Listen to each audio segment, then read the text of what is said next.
इतने यहाँ से बड़े-बड़े स्कॉलर 56 से ज़्यादा स्कॉलर पढ़-पढ़ के अपने नोट्स लिख के विदेश में बैठे हुए थे। यहाँ भारत के लोग ही नहीं जानते थे कि 12वीं सदी, 13वीं सदी में बेकमशिदा जलाया गया, नालंदा जलाया गया।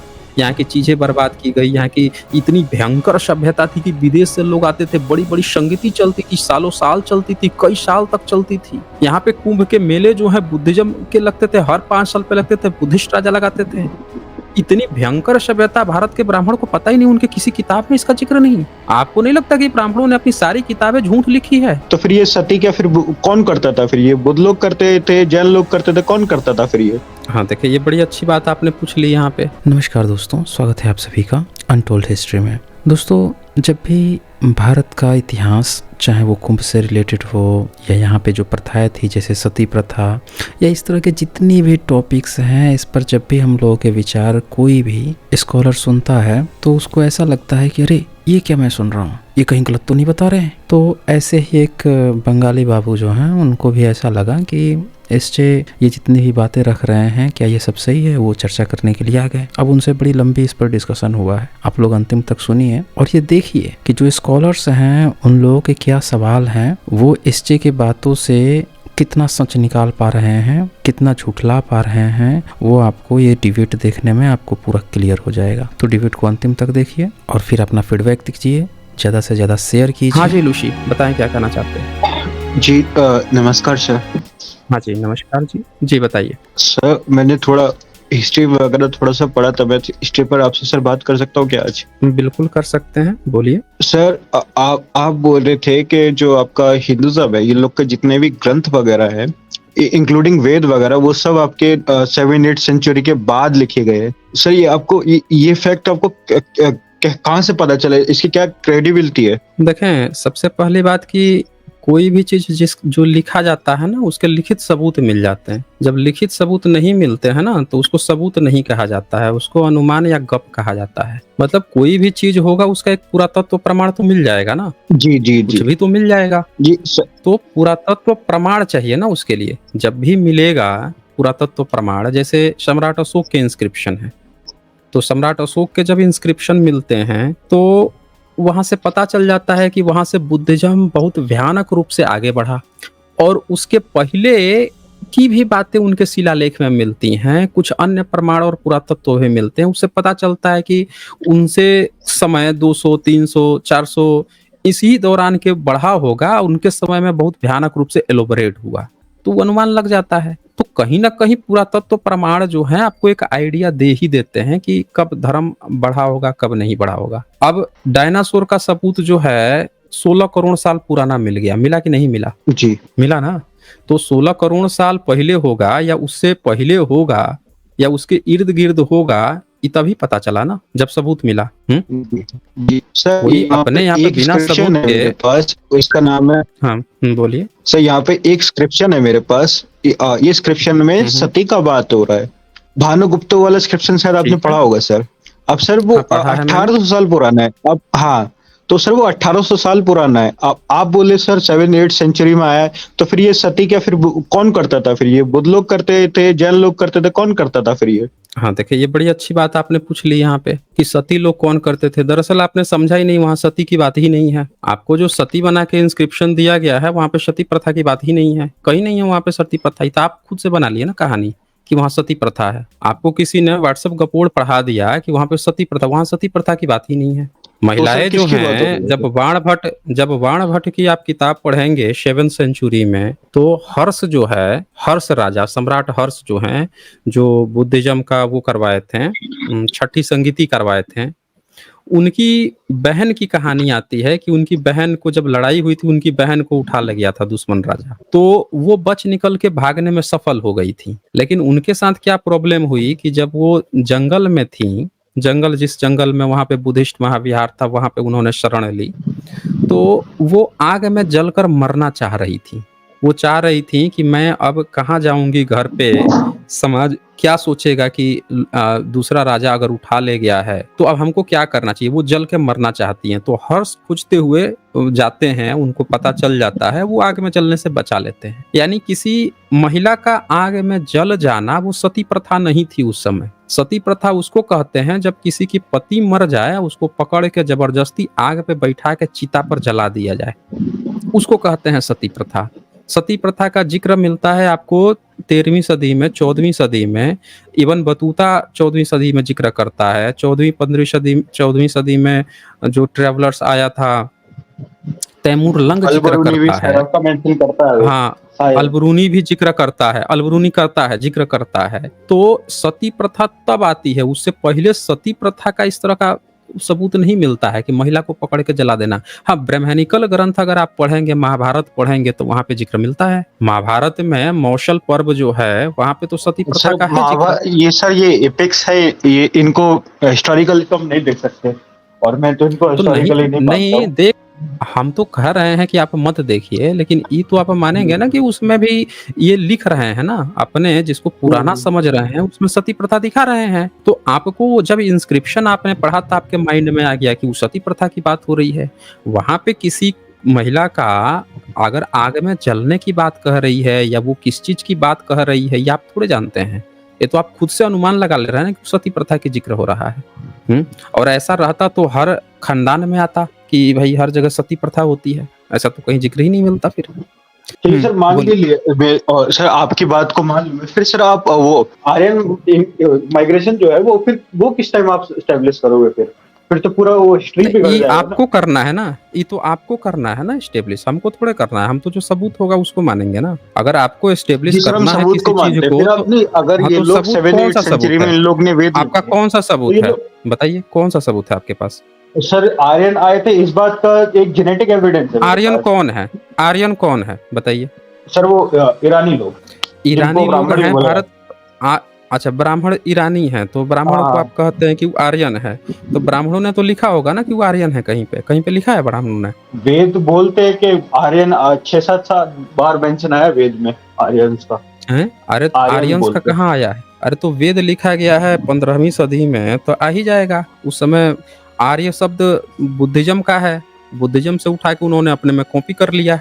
आर्य शब्द जो है पाली का है ना, अर्य शब्द होता है, अर्य का अनुवाद करके आर्य लिखते हैं, तो शब्द ही बुद्धिज्म का है। बुद्धा के 4 आर्य सत्य नाम सुना है आपने? नोबेल ट्रूथ, 4 नोबेल ट्रूथ है। तो भारत का इतिहास फिर क्या जाना? भारत जमीन के हर कण कण से बुद्ध निकल रहे हैं, आप भारत का इतिहास की चर्चा कर रहे हैं, आप बुद्धा के बारे में नहीं जानते। भारत का पूरा इतिहास ही बुद्ध है, थोड़ा सा जैन है, ब्राह्मणिज्म का कोई इतिहास नहीं भारत में। एक सिंगल एविडेंस नहीं है, एक सिंगल एविडेंस नहीं है भारत में। इतने सारे पुरातत्व के स्थल मिल गए। ये बात से मैं भी करूंगा, लेकिन सर जितने आपके फॉरेन हिस्टोरियंस है, अच्छे हिस्टोरियंस जो है, उन सब ने वैदिक पीरियड को एस्टेब्लिश क्यों किया? एस्टेब्लिश करेंगे नहीं। जब ब्राह्मण कह रहा है कि वो विदेशी है तो कितना आसान है, आप कह देंगे आप विदेशी हैं। जब सब ब्राह्मण जो है एक लाइन से बोल रहा है कि हम विदेशी हैं, जब वो बोल रहा है कि जो बमन शमन की बात आई है उसमें से हम बमन है, तो आसान है एस्टेब्लिश करना, आराम से एस्टेब्लिश कर लीजिए। जब कोई भारत का इतिहास पता नहीं है, वो बताइए भारत में जितना रिसर्च किए थे जिन अंग्रेजों ने, वो कौन से प्रोफेसर थे, कौन सी यूनिवर्सिटी से क्या क्या डिग्री लिए थे, जितने विदेश के आए थे? एक का नाम तो याद है आपका, वो विट्जल करके है, एक उन्हीं का ही मैं पढ़ा था थोड़ा सा, उनको काफी नाम सुना है मैंने विट्जल का, इसीलिए उनने वैदिक पीरियड के बारे में पूरा मेंशन किया है। लेकिन सबूत कहाँ दिया है? सबूत तो नील बटे सन्नाटा है ना। किसी भी चीज का आप जब भी आप कुछ करेंगे, कुछ आर्टिफिशियल, आप स्पाइडरमैन बैटमैन की एक दुनिया बना दीजिए, तो दुनिया आपने कागज पे बना ली ना, गपूड़ के बना ली ना, सबूत कहाँ है? आप रामायण का, महाभारत का एक काल्पनिक सीरियल बना लीजिए, पूरा एक इमेज क्रिएट कर लीजिए, लेकिन आपके सबूत भी तो देना पड़ेगा ना। है ही नहीं आपके पास, एक सिंगल सबूत नहीं है। ये बताइए, कोई भी देश की कोई भी सभ्यता भाषा से बनती है ना, भाषा से। तो भाषा, जब भी कोई भी सभ्यता होगी उसकी अपनी एक भाषा होगी। जैसे सिंधु घाटी सभ्यता है, उसकी अपनी एक भाषा थी, वो भाषा कोई जानता नहीं था, लिपि जो थी वो कोई जानता नहीं था, तो सभ्यता मिट गई कि नहीं मिट गई? बोलिए। जी हाँ, मिट गई। उसको पूरा तत्व से निकाला गया ना। जिस भी सभ्यता का भाषा लिपि नहीं पता हो, वो सभ्यता मिट जाती है। तो सिंधु घाटी सभ्यता मिट गई थी, तो ब्राह्मणिज्म का उससे कुछ लेना देना नहीं। दूसरी एक सभ्यता थी उसके बाद से, उनके जो डिसेंडेंट थे, यानी कि वो पूर्व बुद्धों की सभ्यता थी, उसके बाद से बुद्ध की सभ्यता जो आई, उसकी भी भाषा और लिपि मिटा दी गई। पाली पाकित भाषा थी, लिपि उनकी धम्म लिपि थी और दोनों को ब्रह्मनिज़म ने गायब कर दिया। तो पूरा का पूरा धम्म लिपि जो है 7वीं, 8वीं, 9वीं, 10वीं सदी तक चलते रहा और जब वो भाषा लिपि मिट गई तो आप देखिए कि बुद्धिस्ट के नालंदा विश्वविद्यालय, तेलहारा विश्वविद्यालय, वेकमशिला विश्वविद्यालय से लेके अवंतिका से लेके वडनगर से लेके सारे यूनिवर्सिटी बुधा के सब खत्म कर दिए गए।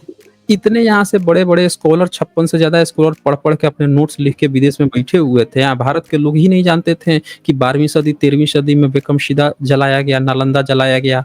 यहाँ की चीज़ें बर्बाद की गई, यहाँ की इतनी भयंकर सभ्यता थी कि विदेश से लोग आते थे, बड़ी-बड़ी संगीति चलती थी, सालों-साल चलती थी, कई साल तक चलती थी। यहाँ पे कुंभ के मेले जो हैं बुद्धिज़्म के लगते थे, हर 5 साल पे लगते थे, बुद्धिस्ट राजा लगाते थे।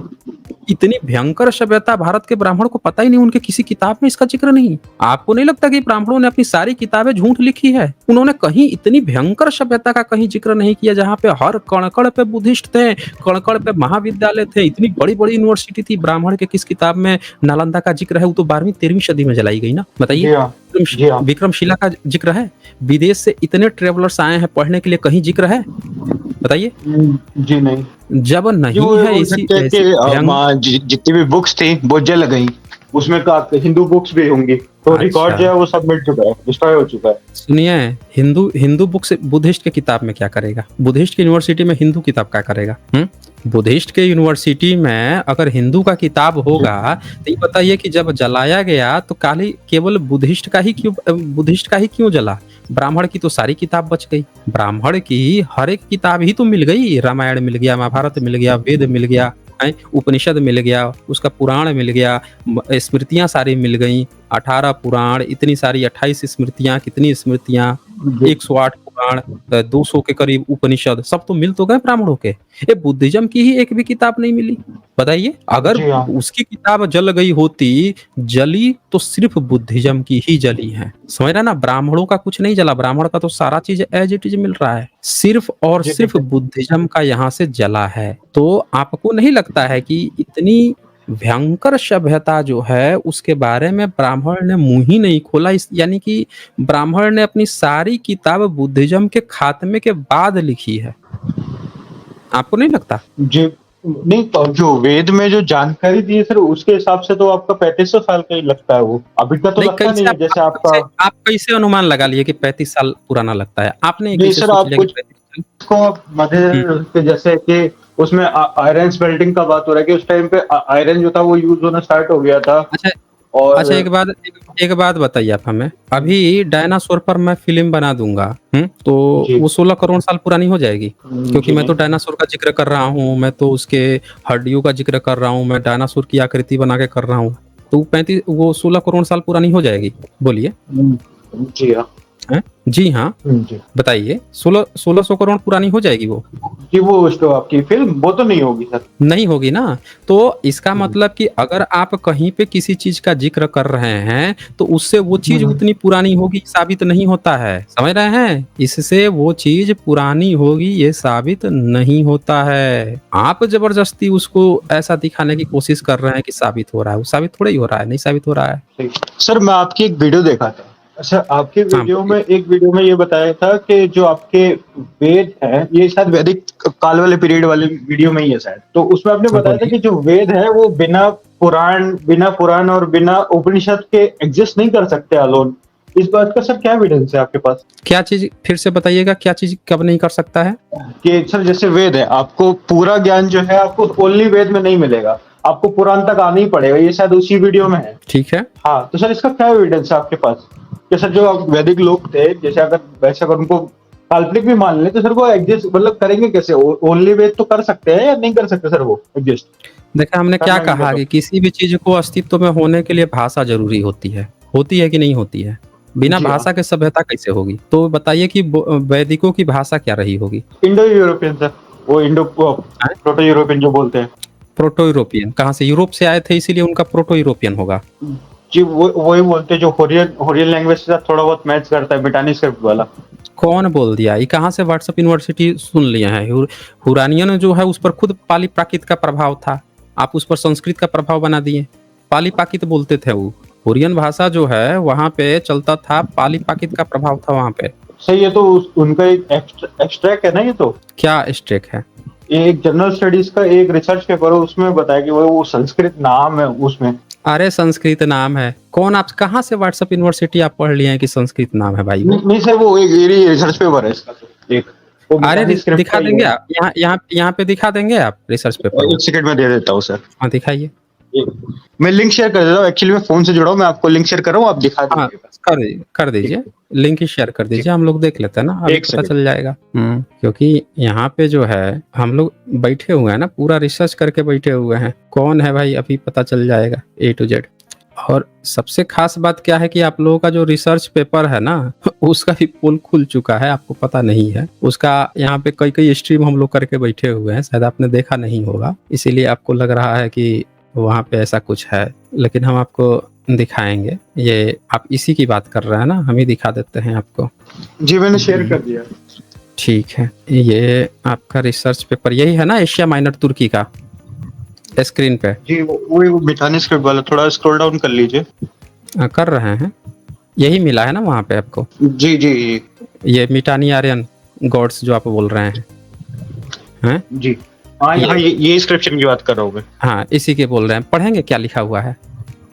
दिख रहा होगा स्क्रीन पे। जी जी, कौन सा वाला पढ़ो, दोनों या पहला फर्स्ट वाला पढ़ लेता हूँ पहले? पहला पढ़िए, पहला। पहला आपका मित्रासील अरुणासील इधा इंद्रा नतस्यातना, मित्रासील अरुणासील इंद्रा नतस्याना। पहला पढ़ नीचे वाला पढ़िए। ठीक है, नीचे वाला भी पढ़ लीजिए। जी नीचे है आपका मित्रासील अरुणासील इंद्रा नतस्याना। अभी बताइए कि जो संस्कृत होता है उसमें मित्रा होता है या मित्र होता है? जी संस्कृत तो मैं उतना खास पढ़ा नहीं हूँ सर। नहीं पढ़े हैं ना, हम आपको बताते हैं। यहाँ पे जो आपने मित्राशील पढ़ा, वहां पे मित्र लिखा हुआ है, MI मी IT इत, मित टी के बाद से RA है, मित्र। ठीक है, मित्र होगा ये। अब कैसे होगा तो मैं आपको बताता हूँ। ये देखिए, एक्चुअल में जो संस्कृत में होगा वो कुछ इस तरह से होगा।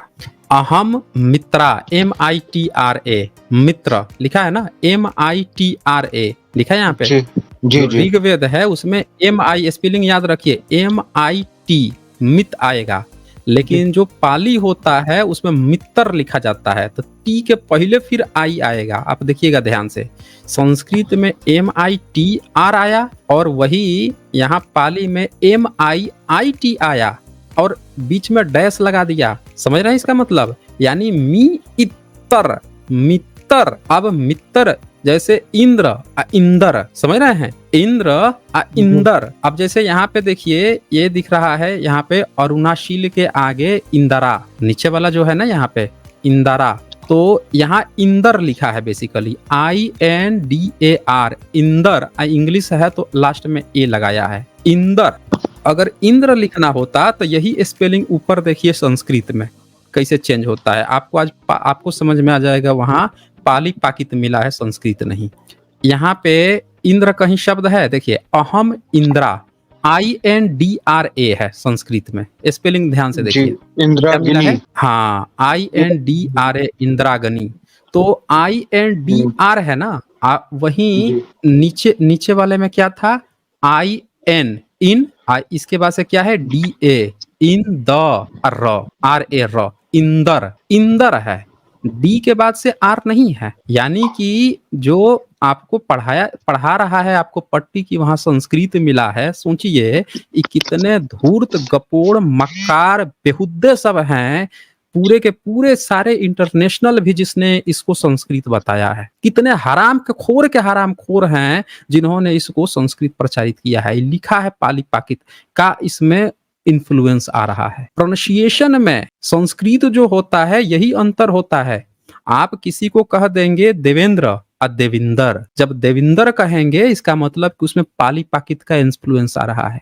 और देवेंद्र, इंद्र और इंदर, बलिंद्र, बलिंदर, अंतर होता है पाली पाकित में और संस्कृत में।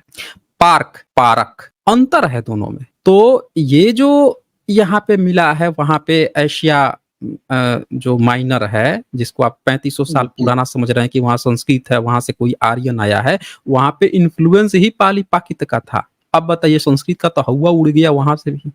और ये जितने भी आप देव बता रहे हैं कि ये उनके देव हैं, उनका देव से इससे कुछ लेना देना नहीं है। इंद्र ऑलरेडी बुद्धिज्म में है। इंद्र जो है जातक कथाओं का इंद्र है, सब में है इंद्र। शक्र कहते हैं इसको, इंद्र कहते हैं।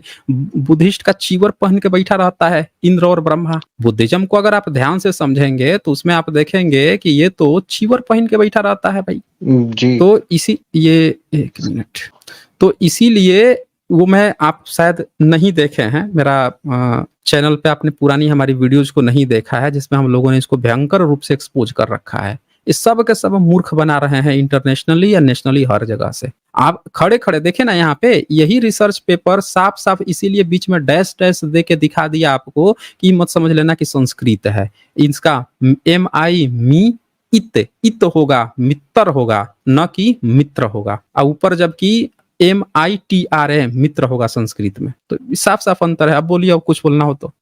जी, ये मिटाने वाला तो मेरा क्लियर हो गया सर। बस लास्ट में मैं वो जो आपसे वो पूछा, अभी पूछ रहा था मैं, वो वही क्लियर कर दिया, फिर मैं चलता हूँ। जो आप बोले क्या थे पूछ कि रहे थे? वैदिक पीरियड वाला जो है कि वेद, खाली वेद एग्जिस्ट कर सकता है या नहीं कर सकता। और शायद आपने कम्युनिटी पे कोई कुछ डाला भी था शायद कल या परसों, हाथी से रिलेटेड, कि उससे प्रूफ होता है कि वो और जल्दी का है और रिसेंट का है। हाँ, हाथी का डाला था कि हाथी का, गज का इनके पास सबूत नहीं है ना इन लोगों के पास। उसमें हाथी का, जैसे वो किताब जो है भारत की है नहीं, कहीं और से कॉपी की गई है। तो जब किसी चीज को कहीं से, अब जैसे कागज शब्द है, भारत का शब्द नहीं है, लेकिन जब अरबी फारसी यहाँ पे आए हैं तो वो आए हैं तो वो शब्द लेकर आए हैं कागज। और कागज आज हम लोग हिंदी में भी प्रयोग कर रहे हैं इस वर्ड को, कागज। इंग्लिश वाला उसको पेपर कहता है, लेकिन हमारे भारत में ऐसा कोई शब्द ही नहीं है उसके लिए। हमारे पास भोजपत्र थे, ताम्रपत्र थे, ताड़पत्र थे, लेकिन हमारे पास कागज जैसा कोई शब्द नहीं है। तो हमने अरबियों से उधार में ले लिया। तो उसी तरह से जो गज शब्द है वो पाली की डिक्शनरी में आता है, समझ रहे ना, वो पाली की डिक्शनरी में आता है। ये इन लोगों में है नहीं, ब्रह्मनिज्म में। उनके यहाँ जो गज को हाथी भी तो बोला जाता है सर संस्कृत में शायद। हाँ, तो हाथी उनके यहाँ है कहाँ पे, यही बता दीजिए। उनके यहाँ हाथी शब्द भी अगर होता तो एक बार को मान लिया जाता। उनके यहाँ हाथी शब्द ही नहीं है। ये बताइए, इंडस वैली सिविलाइजेशन में हाथी पाई गई, वो भी दिखा देता हूँ ना मैं आपको। हाँ जी, वो आपके कितने 5000 साल के आसपास थे, मैंने देखा था इंडस वैली में। 5000 साल पाल नहीं, पहले हमेशा से हाथी रहे हैं भारत में। हाथी तो भारत का सबसे पवित्र पशु है ना। ये देखिए, एलिफेंट मोल्ड ऑफ सिल इंडस वैली सिविलाइजेशन मिल रहा है वहां पे, और उसके बाद लगातार मिलते आया है। हाथी हमेशा से पाया गया है। लेकिन ब्रह्मनिज्म की जो किताब है, ये देखें, गजलक्ष्मी ईसा से 200 साल पहले सांची के स्तूप पे मिलती है। यहाँ पे 2 हाथी यहाँ पे वो कर रहे हैं, 2 हाथी यहाँ पे हैं। तो बुद्धिज्म में, पूर्व बुद्धों की सभ्यता में हाथी हमेशा से मिला है। ब्रह्मनिज्म को क्यों नहीं हाथी के बारे में पता था? क्योंकि उसने जो किताब उठाई है वो भारत से नहीं थी, विदेश से थी, कहीं दूसरी जगह की भाषा में काम करता था वो। तो ये यहाँ पे क्या हुआ कि उसने एक शब्द प्रयोग किया हिंदी में, अनुवाद में गज, ऋग्वेद है, गज शब्द प्रयोग किया। लेकिन इसका संस्कृत में देखेंगे कहीं गज नहीं है ही नहीं। इसी तरह से नीचे वाला देखिए, हस्ती शब्द प्रयोग किया, मृगुन हस्ती, यानी कि हाथ वाला जानवर। लेकिन अनुवाद में क्या लिखता है? हाथी। हाँ, हाथी लिखता है अनुवाद में। लेकिन मूल जो संस्कृत मंत्र है उसमें कहीं भी गज नहीं मिला, ना हाथी मिलेगा। इधर भी देख लीजिए, राइट साइड में गज हिंदी अनुवाद में किया, नहीं किया उसमें संस्कृत में। उसी तरह से फिर नीचे वाले में हाथी हिंदी अनुवाद में किया और संस्कृत में मृगा इव हस्ती न प्रयोग किया। तो इससे साफ साफ पता चलता है कि संस्कृत में गज है ही नहीं, कहीं नहीं है। उनके यहाँ गज शब्द नहीं है। अरे संस्कृत छोड़ दीजिए, मनुस्मृति हम आपको दिखा देते ना आपको। ये देखिए, कहीं भी बाद में लिखा गया है ना, ऋग्वेद सबसे ओल्ड है, इसीलिए बस देखा था मैं। हाँ, तो अच्छा ये बताइए, मनुस्मृति बाद में लिखा गया तो मनुस्मृति में तो लिख देता ना कि गज लिख देता। नफरत काहे कर रहा है गज से? ये देखिए, ये चैप्टर 3 है, 165-166 श्लोक है मनुस्मृति। तो उसको नफरत काहे है हाथी से? यहाँ पे भी संस्कृत में शब्द प्रयोग किया गणानाम, गज नहीं प्रयोग किया। क्या प्रयोग किया? गणानाम। गणानाम का अनुवाद क्या किया? गणों, शिव जी के नंदी आदि गण, जिनके मुखिया गणेश विनायक हैं। क्या लिखता है? जिनके मुखिया गणेश विनायक हैं कि उपासना करने वाला आचार भ्रष्ट नपुंसक, नित्य, भिक्षा मांगने वाला, कृषि कर्म करने वाला, पीलिया रोग से पीड़ित और अपने दुष्कर्मों के कारण स्वजनों द्वारा निंदित ब्राह्मण को श्राद्ध कर्म और यज्ञ यागादि पुरोहित नहीं बनाना चाहिए। ये कह रहा है कि जो भी गणेश को, यानी कि जो विनायक है, गणेश है, जिसका मुंह हाथी की तरह है, उसकी जो उपासना करता है वो आचार भ्रष्ट है, नपुंसक है, नित्य भिक्षा मांगने वाला है, गाली दे रहा है और कह रहा है कि कृषि कर्म, ये किसान सब है जो इसका गणेश का इसका पूजा कर, उसको नफरत का है भाई गणेश से, उसकी हाथी से, क्योंकि हाथी लगा हुआ है। वो नफरत भी तो है, मनुस्मृति में उसका नफरत भी तो झलक रहा है ना। और संस्कृत में कहीं भी गज शब्द नहीं प्रयोग किया, गणानाम प्रयोग किया है और गाली दे रहा है और कह रहा है कि ऐसे पुरोहित को कभी यज्ञ यागादि में बुलाना ही नहीं चाहिए, भगा देना चाहिए इसको। यही नहीं, और दिखाता हूँ ना आपको मनुस्मृति में तो कम से कम प्रयोग कर लेना चाहिए था ना। ये मनुस्मृति चैप्टर 3 का 164, ये दूसरे किसी का है। इसमें 164 में क्या लिखता है, विनायक आदि गणों के यज्ञ करने वाला ये सब श्रद्धादि कर्म से त्याज्य है। यानी विनायक यानी गणेश जिसका मुंह हाथी की तरह है, इसके जो भी यज्ञ करता है उसको श्रद्धादि कर्म से त्याज्य है, भगा दो भैया, उसको मत बुलाना, उसको भगा देना चाहिए। अब देखिए संस्कृत हिंदी डिक्शनरी में क्या लिखता है, हस्तिन, मृगायु हस्तिन, हस्तिन का मतलब सूंड वाला, क्या लिखा, सूंड वाला, और हाँ सूंड वाला। हाँ, अब हस्तिन का मतलब सूंड वाला लिख रहा है। अब बताइए उसको, किसी जानवर को आप दो शब्द जोड़ के जब बोलते हैं ना किसी चीज को, इसका ये मतलब होता है कि आपको मूल शब्द नहीं पता है, वो आपका बाहरी भाषा है, आपके यहाँ का नहीं है। जैसे पाली पाकित की डिक्शनरी देखेंगे तो वो साफ साफ कह देगा गज मतलब हाथी। ये फिर से एक मनुस्मृति का 3162 में देखे हस्तिगो लिखा है, यानी हाथी, गज नहीं ना लिखता। ये मनुस्मृति 7 चैप्टर का 96, यहाँ भी हस्तिना शब्द प्रयोग किया है, यहाँ पे लिखा है गज। अनुवाद में गज लिखेगा, मूल संस्कृत में गज नहीं ना है इसके यहाँ। आज आप डिक्शनरी में भले ही गज डाल दीजिए, लेकिन इनकी जो किताबें हैं उसमें गज नहीं ना मिलता है, मिलना चाहिए था। अब ये देखिए, ये पाली देख लीजिए, पाली की जो डिक्शनरी है इसके मूल में ही गज है, गज मतलब हाथी। गज से बहुत सारे शब्द हैं, गज हो गया, गज कुंभ हो गया यानी हाथी का सिर, गजपोतक हाथी का बच्चा, गजती गर्जना करता है, गज्जना से स्त्री गर्जना होता है, गज्जित, गज्जितु, गण से देखिए समूह दल भिक्षु संग, जो गणानाम होता है ना, गणानाम जो वहां पे गाली दे रहा था गणानाम का, वो गण शब्द भी पाली का है और इसका मतलब होता है समूह दल भिक्षु संग, इसीलिए गाली दे रहा था कि गणानाम यानी विनायक की जो पूजा करता है वो सब भीख मांगने वाला होता है, वो जो है कृषि करने वाला होता है, गाली दे रहा है कृषकों को। उसकी किताब से मनुस्मृति पढ़ के सबको पता चल जाएगा कि भिक्षु संघ को गाली दे रहा है, कृषकों को गाली दे रहा है, क्योंकि कृषक सब के सब जो है विनायक यानी ये बुद्धिज्म की चीजें थी, हाथी से रिलेटेड, ये तो पता चल जाता है ना पूरे के पूरे। ये पाली डिक्शनरी है। अब आप ये तो समझ जाइए कि वो उसको नहीं पता है गज सब। अब ये बताइए, अगर वो जब भी भारत में आया तो कम से कम उसको पता तो चल जाता ना कि यहाँ पे हाथी कहते हैं, इसको हाथी कहते हैं, यानी ये वो ऐसी जगह से लिख रहा था जहाँ पे ये चीजें थी ही नहीं, अपनी एक अलग कहानी गढ़ रहा था वो। सर काफी कन्विंसिंग लगा आप सर आपका एविडेंस। सीधी सी बात है ना। ये बताइए कि ये देखिए यहाँ पे ये पाली हिंदी डिक्शनरी में नालंदा विश्वविद्यालय है, इतना भयंकर विश्वविद्यालय कि चीन से, कोरिया, जापान से स्टूडेंट पढ़ने आते थे। अब भारत में ब्राह्मण को इस विश्वविद्यालय के बारे में नहीं पता, ये विश्वविद्यालय कहाँ जलाया गया इसके बारे में उसको नहीं पता। बताइए, कहीं एक जगह तो बता देता, कहीं तो बता देता।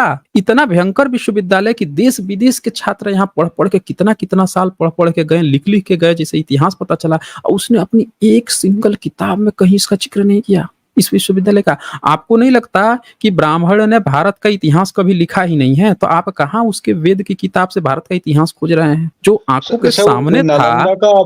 कुमार गुप्ता को सर वो हिंदू बोलते शायद, कुमार गुप्ता को। अच्छा, जिसने वो कुमार गुप्ता का पता किसने लगाया, उसकी लिपि किसने पढ़ा? ये तो पढ़ा नहीं सर मैंने। हम बता देते हैं आपको। कुमार गुप्ता की लिपि पढ़ा था फ्लीट ने 1818 में, समझ रहे हैं? तो सर वो अपने आप को क्या बुद्धिस्ट बोल रहा था? अब बुद्धिस्ट बोल क्या रहा था जब उसकी लिपि ही ब्राह्मण को नहीं पता है, जब उस राजा का नाम तक उसको नहीं पता है। अलबरूनी लिख रहा है कि जो गुप्त वंश था उसको ये सब गाली देते थे, ब्राह्मण जो है वो गुप्त वंश को गाली देते थे। ये बात आपको पता है कि नहीं? ये अलबरूनी लिख के गया है। जी, अलबरूनी के नोट्स नहीं पढ़े मैंने अभी। तो मैंने थोड़ा बहुत फाइयान के मैंने थोड़े बहुत पढ़े थे।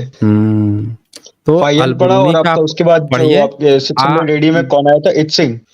गुप्त वंश पे हम लोगों ने वो कर रखा है, मतलब स्ट्रीम की हुई है गुप्त वंश पे, उसको भी आप एक बार देखिए और उससे आपको ये आइडिया लग जाएगा गुप्त वंश से कि जो गुप्त वंश है वो पूरी तरह से बुद्धिस्ट था। उसका इन ब्राह्मणवादियों से कुछ लेना देना नहीं, ब्राह्मण को पता नहीं था, दुष्ट बोलते थे। गुप्त वंश के जितने क्वाइन मिले हैं उस पर चैत्य मिलते हैं, बुद्धिज्म की चीजें मिलती हैं। वही एक बात बताइए, कोई व्यक्ति दावा कर रहा है कि 3500 साल पहले के ऋषि मुनि को हम जानते हैं, लाखों साल पुराने रामायण महाभारत को जानते हैं, उसकी वो कहानी ढो रहा है पीढ़ी दर पीढ़ी। गुप्त वंश उसका हिंदू राजा है, उसका नाम ही नहीं पता है, उसको कहीं पे मेंशन ही नहीं करेगा अपनी किताब में, बताइए। 5000 साल महाभारत की बात कर रहा है कि युधिष्ठिर को जानता जो कभी थे ही नहीं, और जो थे उनके बारे में वो जानता ही नहीं है। बताइए। तो जी, जी। आप कभी भी भूल के भी उन गपोड़ों के गप्पों में यकीन मत कीजिए। इतिहास सही से जानना है तो सही से जानिए। गुप्त वंश पे हमने स्ट्रीम कर रखी है, राजीव पटेल जी लेखक हैं, उनके साथ हमारा है, इसी चैनल पे पड़ा हुआ है, एक बार उसको देख लीजिएगा, पूरा क्लियर हो जाएगा। रही बात हिंदू की, तो हिंदू वो क्यों कह रहा है? जब हिंदू शब्द मुस्लिम की देन है, हिंदू शब्द जब जी, भारत नहीं, में नहीं, था वो नहीं, आपका एक डेरियस का इंस्क्रिप्शन है, वो हिंदूज बोल नहीं रहा है, था यहाँ के लोग। कहीं नहीं बोला है। पूरे डेरियस का इंस्क्रिप्शन में कहीं डेरियस बोला ही नहीं है। ये झूठा है, प्रोपेगेंडा व्हाट्सएप यूनिवर्सिटी है। पूरे डेरियस के इंस्क्रिप्शन में कहीं भी हिंदू शब्द नहीं है, याद रखिए।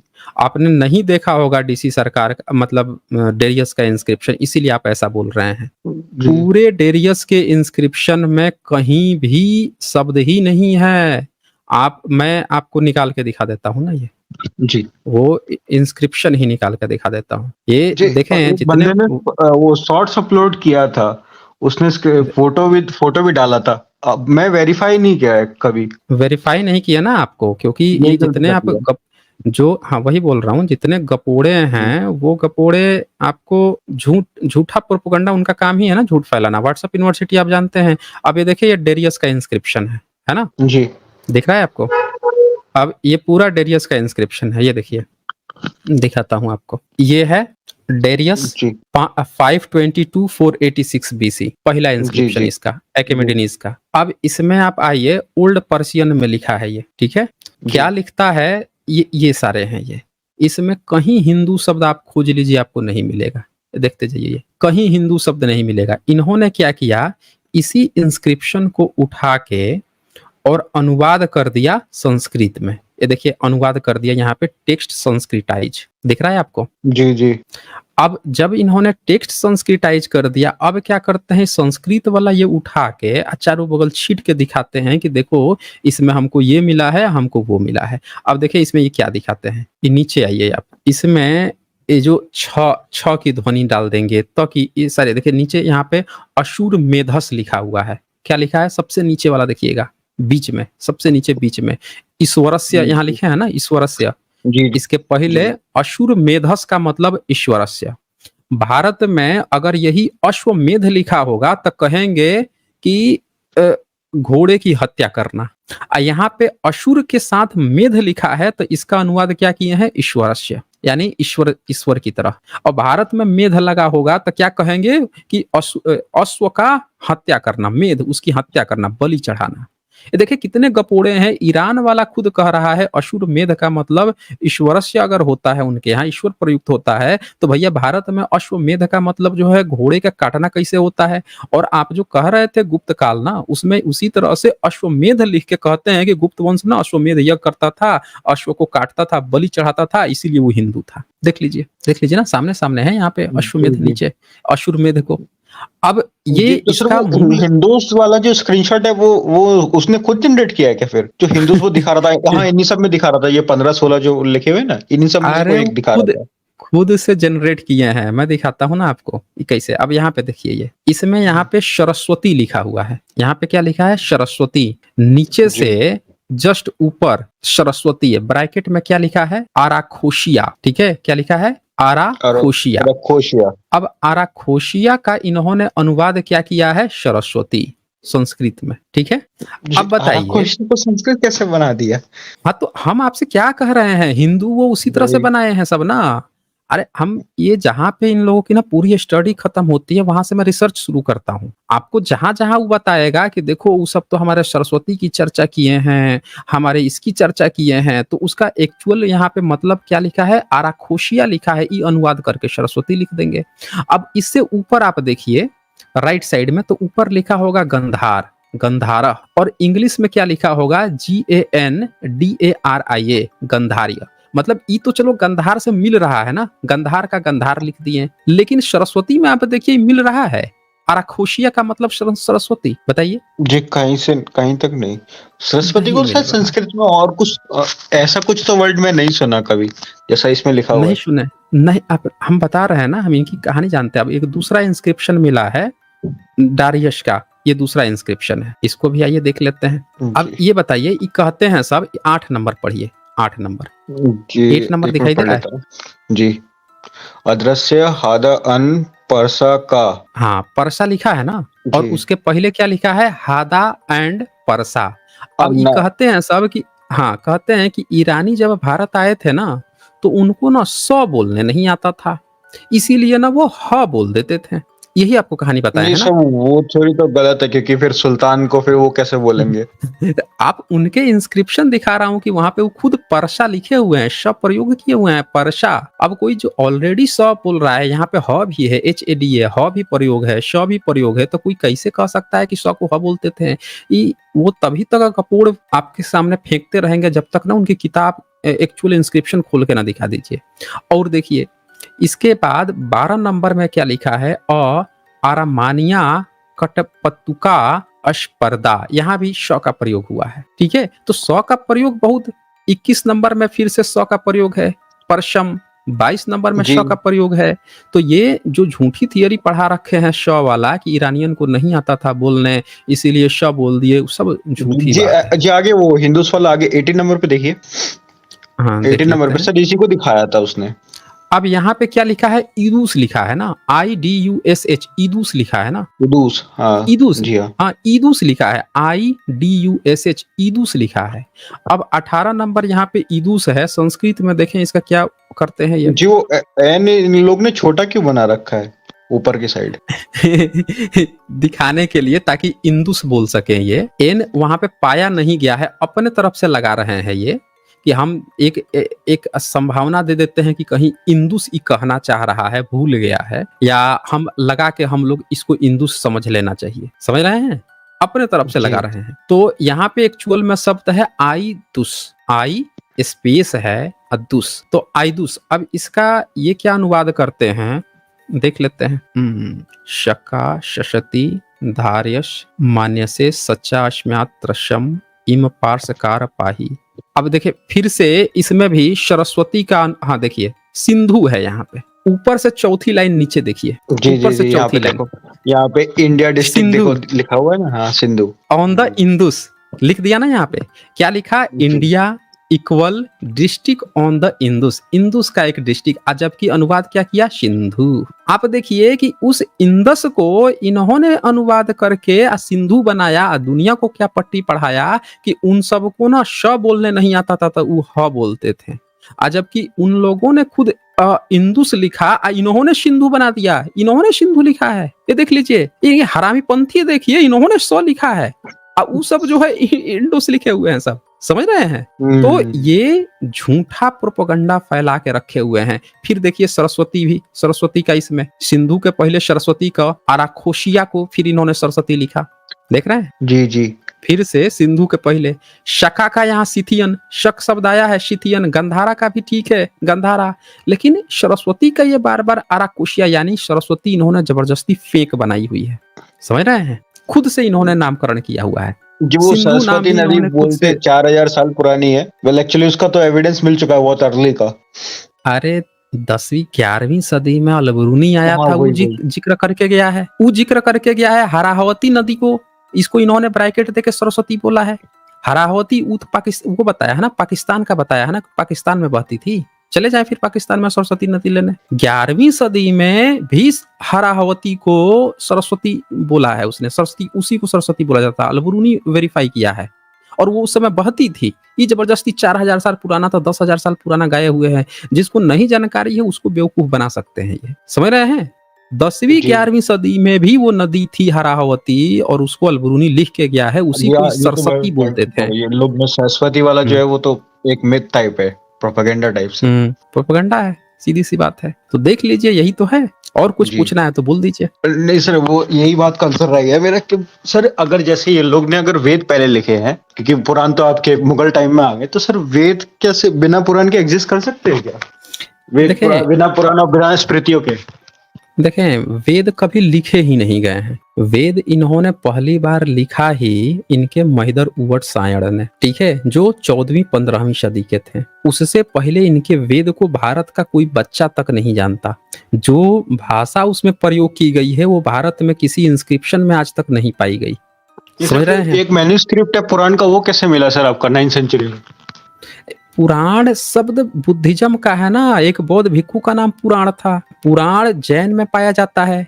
आदित्य पुराण, पांडव पुराण, आदि पुराण, ये सब तो उसमें जैनों में पुराण पाए जाते हैं। पुराण शब्द जो है ना वो बहुत पुराना है। मतलब बुद्धिज्म में कई भिक्षुओं के नाम पुराण होते थे, महादेव नाम होते थे। जैनिज्म में कई सारी किताबें लिखी गई हैं पुराण के नाम पे।